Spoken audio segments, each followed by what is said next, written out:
Қазақстанның ішінде тіршілік жасап жатқан бизнес ешқандай көлеңкеге мүмкіншілік жоқ кетуге. Себебі не істесең, сен тек мына жаңағы наличный ақшамен төлемесең, наличный ақшамен төлесең, әрине сені ешкім көрмейді, ешқашанда.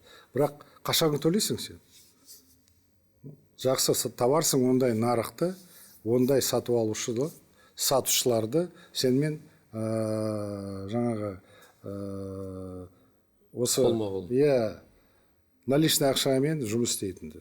Ұзаққа жетпейді ол ешқашанда. Себебі не болса да ертең мобильдік переводқа кетесің. Каспий бар, Халық банктың бар. Оны бәріміз салық комитет көреді.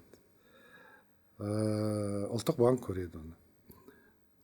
Электрондық счет фактура жазсаң біреуге, бірден көреміз. Қазір уақытта 1,5 миллион бизнесмен электрондық счет фактура арқылы көрінеді барлығы.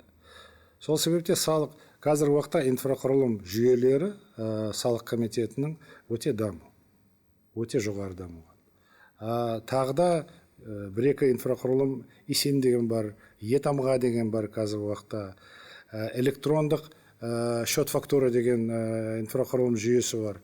Оның бәрінде бизнестің бүкіл жолы көрінеді. Сол себепте бұлай жалпы айтқанда тыға алмайсың. Қажет та жоқ. Себебі біздер қазіргі уақытта жаңағы ұсақ бизнесмендерге е-салық қызмет деген платформа аштық. Тіпті ашық болсаң, саған кварталда бір рет келеді, қандай салыққа байланысты келеді. Осындай оборотың бар, осындай қазір саған арналған салық бар.